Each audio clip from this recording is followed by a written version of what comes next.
This is a tough question with partial variation, and we're going to rearrange the equation, kind of do everything we've done, okay? So here we have Ferd, he's got a candle, right? He's got this candle, and we know that a candle starts at its maximum height, right? It starts at its maximum height and it gets lower. So, you know, if I've got a blue candle and it's burning with a orange flame, right?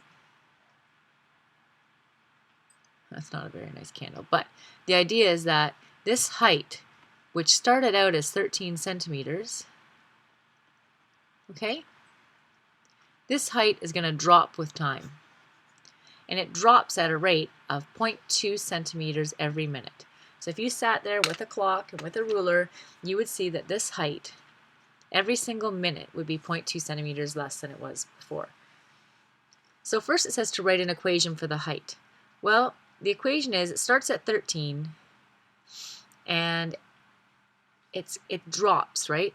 So it has to be negative. We're not going to get, if I added here, that means the height would be growing, getting bigger, but it's not going to grow and get bigger, it's going to get smaller. Okay?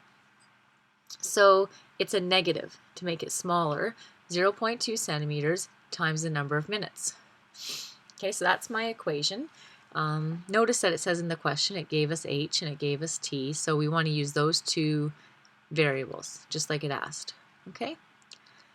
So again, to get the equation, we must consider that the candle height is 13, but it keeps dropping, so it has to be negative. And it drops at that rate. So you take that and multiply by the number of minutes, which is t. In part B, it's asking us how long.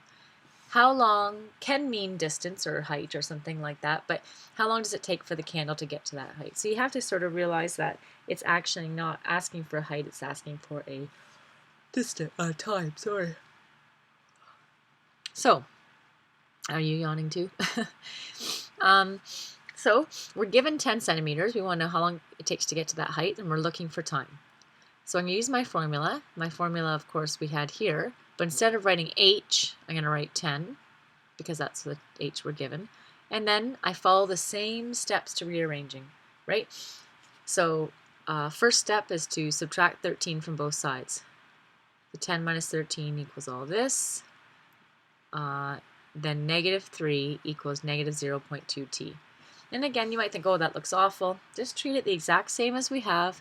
Now we've got to multiply, so we're going to divide both sides by negative 0.2, and you get time equals 15. So to state my solution, Ferd must burn the candle for 15 minutes.